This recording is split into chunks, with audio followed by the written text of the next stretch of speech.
This is CBN NewsWatch. It is Tuesday, April 14th. I'm Ephraim Graham. Ahead today, President Donald Trump getting ready to unveil his task force on reopening the economy following a contentious briefing with many members of the media. Can you get the coronavirus more than once? And there's a new test for the virus, but is it reliable? We're going to explore those questions and more with medical reporter Lori Johnson. Israel's top opposition leader gets an extension to form a new government as the political deadlock drags on while the country tries to deal with the coronavirus outbreak. And dealing with the virus in everyday life, from how you shop safely to dealing with children's education while they're at home. All those stories and more are ahead in this edition of CBN NewsWatch. I want to begin this half hour with President Donald Trump preparing to unveil his new task force to deal with reopening the economy. This comes after a contentious briefing Monday where the president challenged the media's coverage of his administration's effort to deal with the coronavirus before moving on to talk about the economy. DeHerd is on the story.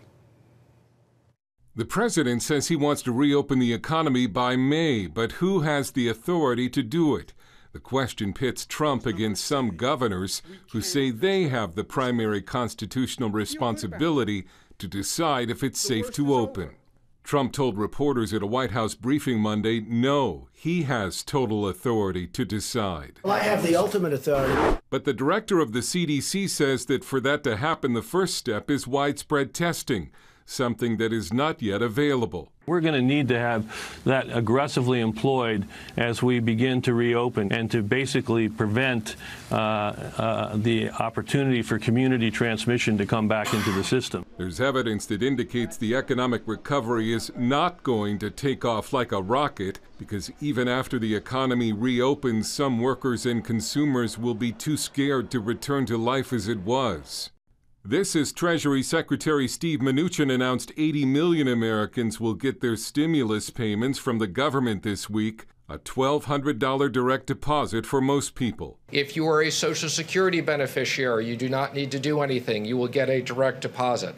Dale Hurd, CBN News. And medical reporter Lori Johnson joins us now with more. So some reports say that people can get COVID-19 more than once. Is this true? Is it possible? Well, we're seeing reports out of 3 countries, Ephraim, and luckily we're only seeing a small number of cases, only about 100 cases total from Japan, South Korea, and China, where people tested positive for COVID-19.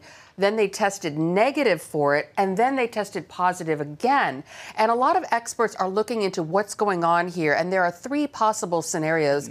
A lot of people say the most likely one is human error, because the tests that were being used are the ones where you have to get the sample way up in a person's nasal cavity. You have to really jam it up there to get an adequate specimen, enough of the material. And it's often difficult to do, and that may have been the problem. But then there are some other possibilities, such as in some people, the virus may never leave. And we see this in rare cases with other viruses like shingles and also mononucleosis. And then the third possibility is that it really never went away totally to begin with. And we see this with the flu a lot, where people have the virus, and then it goes down to a very low level because they've been taking care of themselves. And then they start going back to work, they go to the gym, they stop eating right, they're not getting enough sleep, and then the virus comes back in large numbers. That might be what's happening as well. Now, doctors are releasing some details about the patients who died. What do they all have in common? So we've been relying on information regarding deaths and the circumstances surround deaths from China, which can or may not be reliable. We don't know for sure. And then since that time, we've seen a lot of deaths in Italy, but the doctors aren't really giving us a lot of information because they're so overwhelmed. They're not taking adequate notes and then presenting them to the rest of the world. So now, finally, we have information about deaths here in the United States provided by American doctors who are taking great notes on their patients.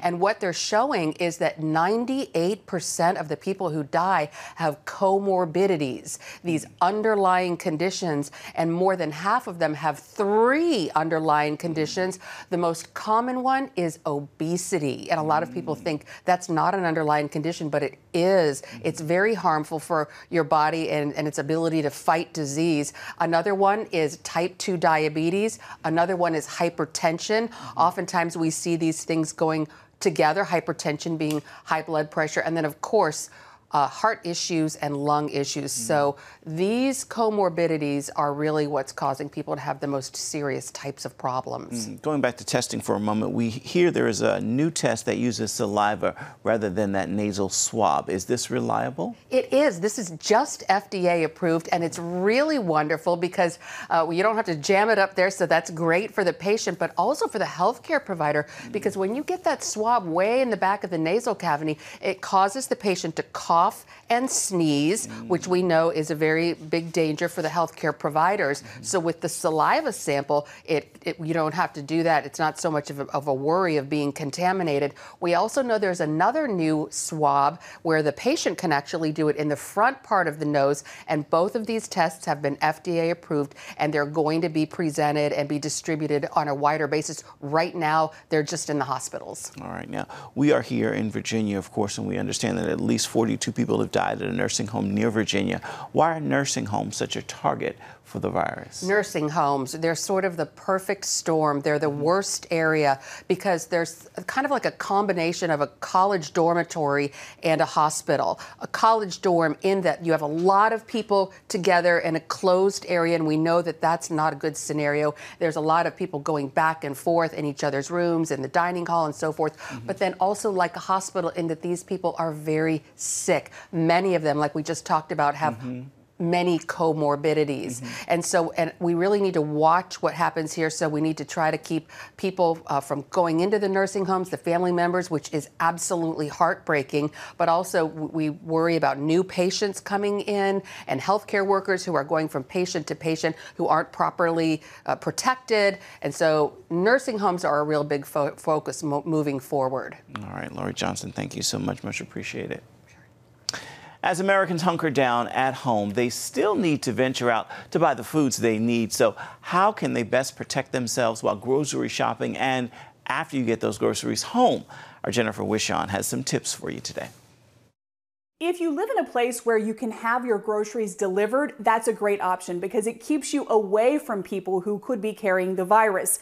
Still, plan ahead because many delivery services are slammed.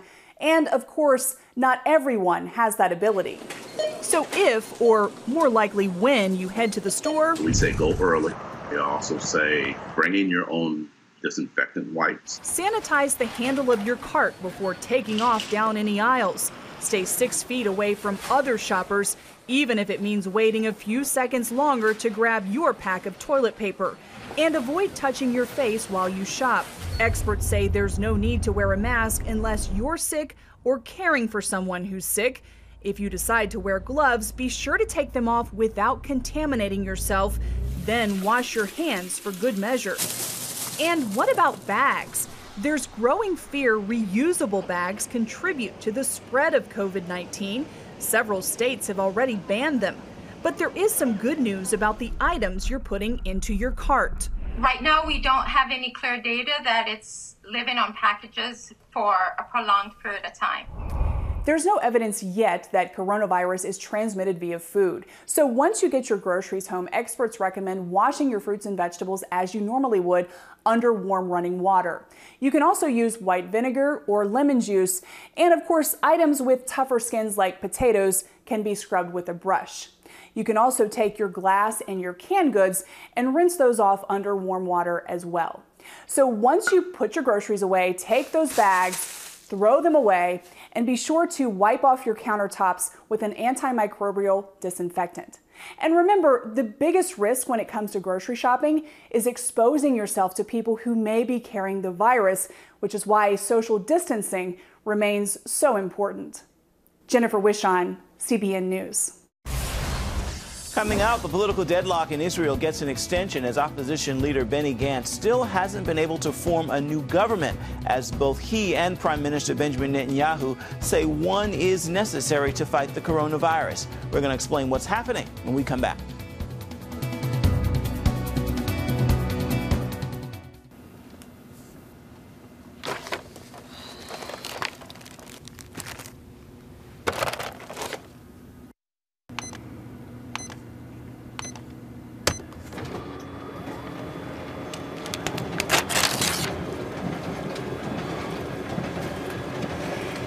Life is better with a good night's sleep.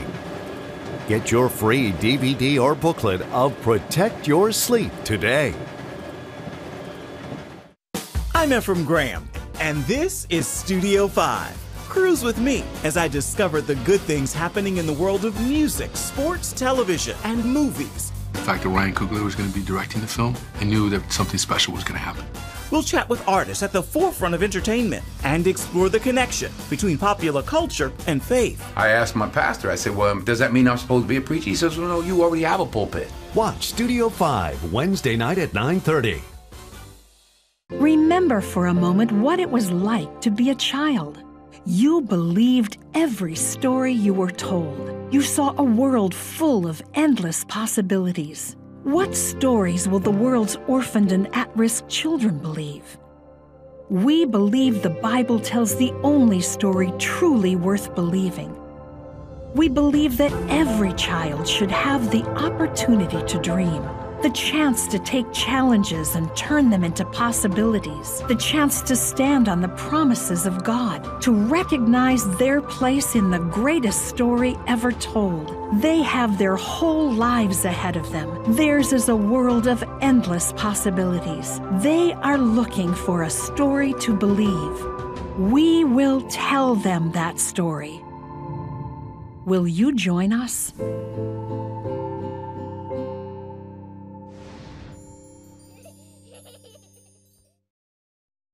It has the power to influence weight loss, boost your immune system, and improve brain function. We've seen an explosion of data on the role of the gut microbiome in health. The free Build a Better Gut booklet reveals the latest information about the gut microbiome. You'll discover how your gut affects the rest of your health. The gut microbiome has been linked to depression and cancer and heart disease. Learn how to build a stronger, healthier gut. The microbiome, if it's in good composition, are really protecting us all the time from more invasive things. Get the Build a Better Gut booklet, free from the Christian Broadcasting Network. Call 1-800-700-7000 or go to cbn.com/buildabettergut.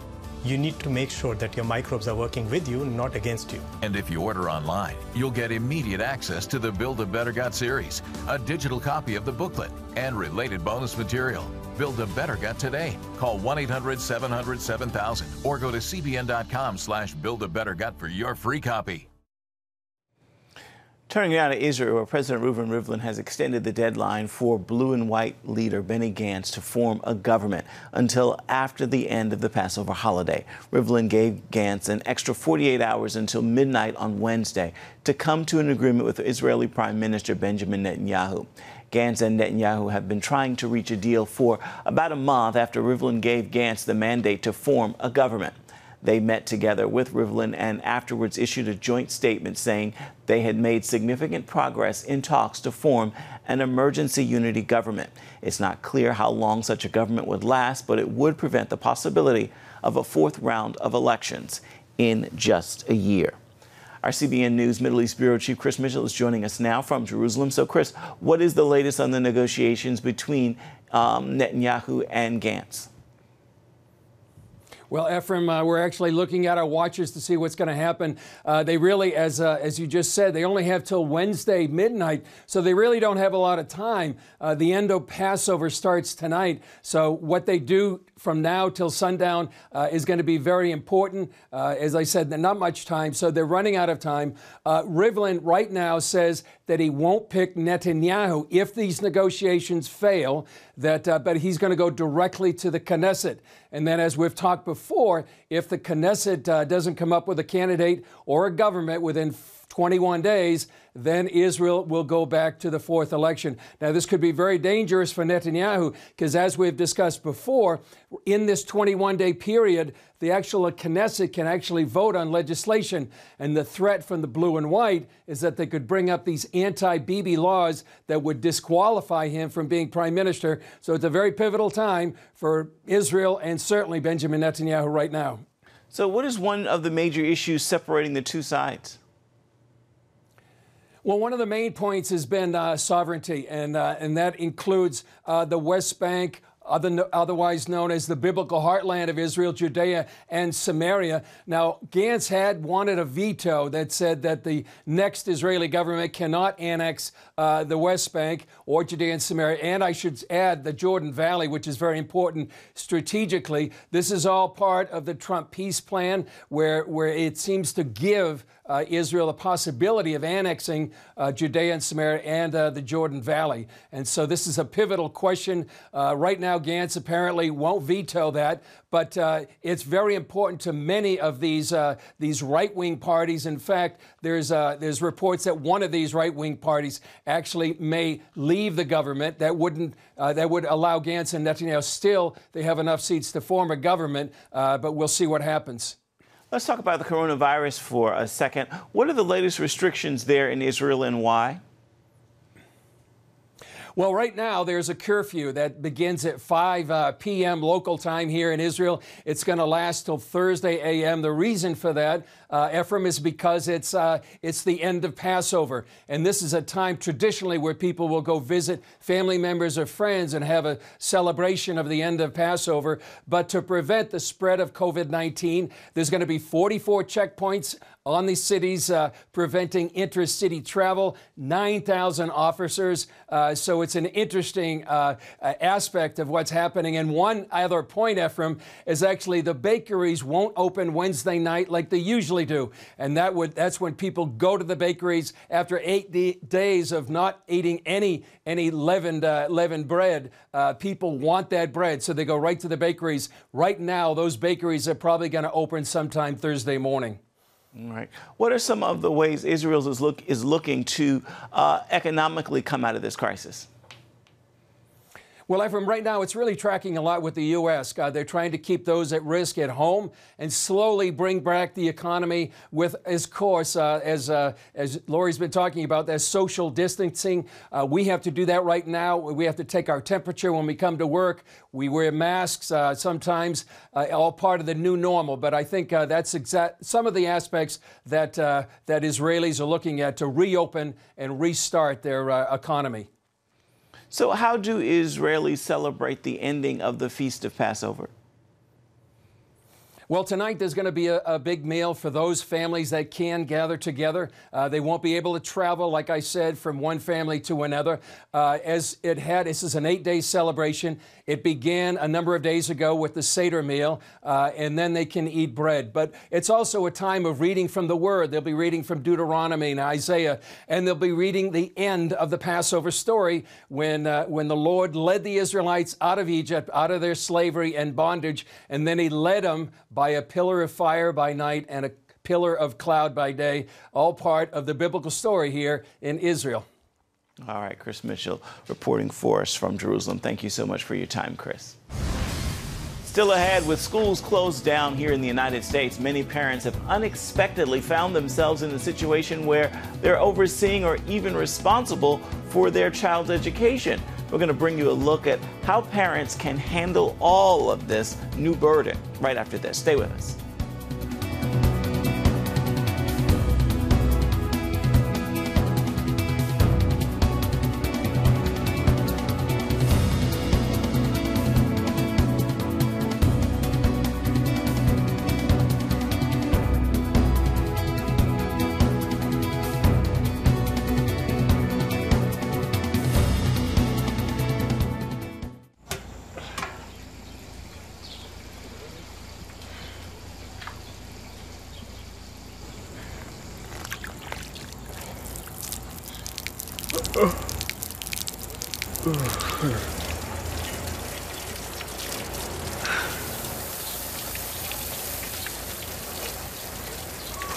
Life is better with a good night's sleep.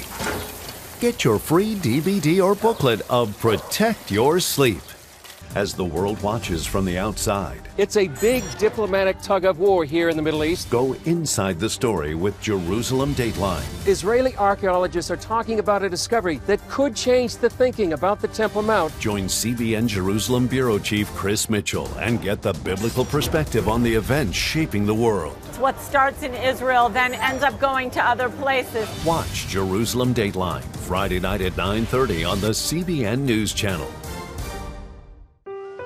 Life. It's meant to be lived fully. Jesus said it. I came to give you life. Life to the fullest. Life in your family. Life in your finances. Life in your body, mind, and spirit. Life in your everyday.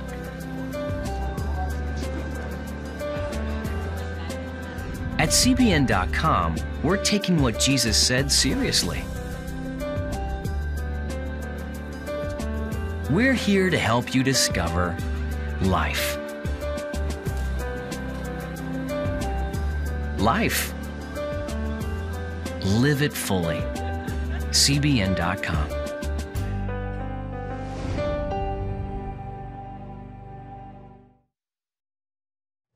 For many, it's been weeks since the COVID-19 pandemic shut down public and private schools across the country. Many parents are now forced to educate their children in a way they never imagined or planned. CBN's Heather Sells shows us how parents can make sure their children's education isn't suffering. We're at war with a deadly virus. President Trump's decision to extend social distancing guidelines will likely lead most states to close school through the end of this school year. States operating under stay-at-home orders have now interrupted education for at least 64,000 schools. That means for millions of public school students, they are now shifting to virtual learning. And that means their parents must oversee and even teach those lessons. Erin Weideman is a sought-after homeschool consultant, certified teacher, and nationally recognized speaker from San Diego. She says give yourself some grace as you face this new adventure.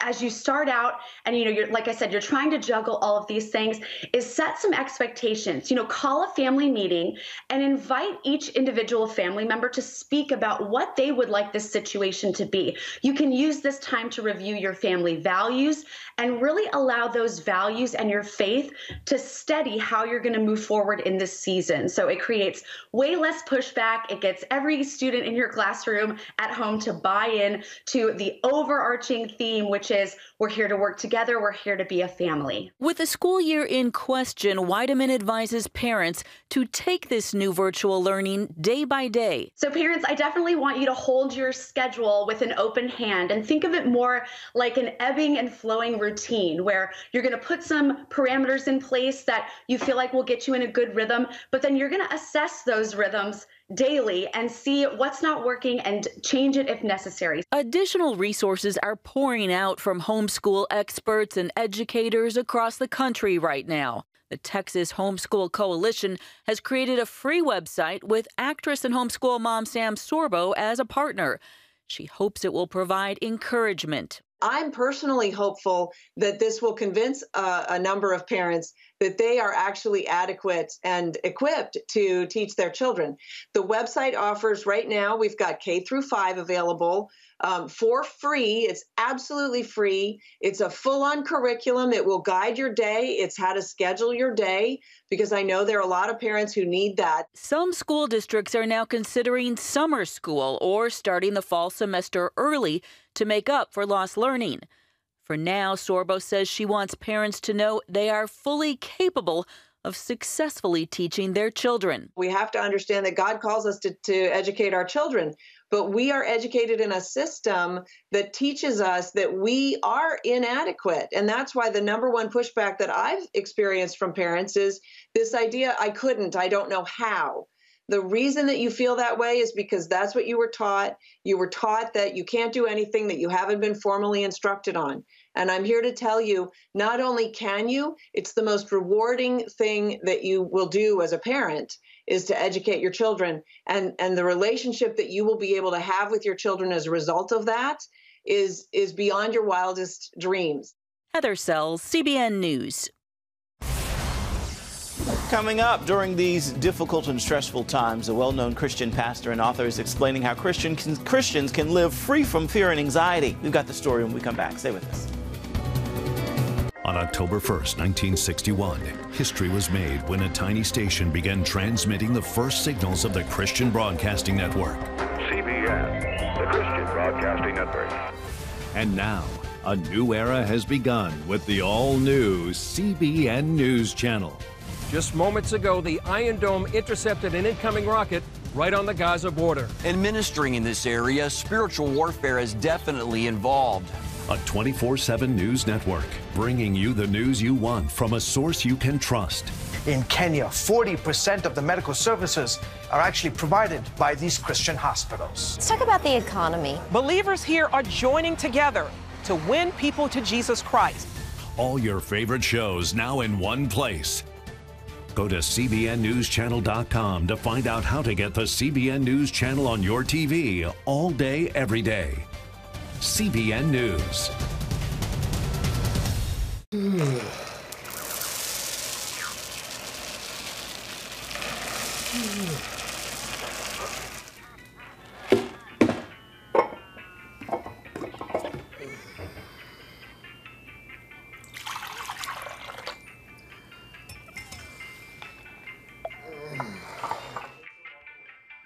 Life is better with a good night's sleep. Get your free DVD or booklet of Protect Your Sleep today. Life. It's meant to be lived fully. Jesus said it. I came to give you life. Life to the fullest. Life in your family. Life in your finances. Life in your body, mind, and spirit. Life in your everyday. At CBN.com, we're taking what Jesus said seriously. We're here to help you discover life. Life. Live it fully. CBN.com. A Christian author, pastor Bishop Wellington Boone says Christians can live free from fear and anxiety during this coronavirus pandemic. He told CBN News' The Prayer Link program that we simply have to focus on God and His Word. We have to ask ourselves, in terms of this matter of fearlessness, is the pandemic the thing that God is focused on? As a matter of fact, all the words that He gave to His disciples are still in effect. When He gave the Great Commission mandate to go into all the world to preach the gospel, He never changed it. He also said that these signs will follow them that believe. We got to stand on the veracity of the Scripture. This matter of being saved is not being saved, it's being sanctified. We carry an anointing and a power from God that changes circumstances.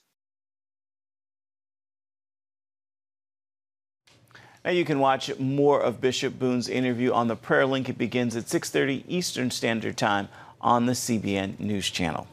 Time now for your Tuesday Tweetable. This is a message I hope will encourage you, and hopefully you'll post tag tweet and share it with those in your circle. We are better together. This is not the time to go it alone. It is time to lean on each other and to lean on our God. With that word, I encourage you to make today a terrific Tuesday. That is a wrap for this edition of CBN NewsWatch. Remember, you can always find more of our news programs on the CBN News Channel, and you can find them there at any time. You can also find them online at cbnnews.com. We'd love to know what you think about the stories you've seen here today. Feel free to email us at the address on your screen, newswatch@cbn.com. And of course, we're always available to talk on Facebook, Twitter, and Instagram. Hope you'll join us again right here next time. Again, make it a terrific Tuesday. We'll see you tomorrow.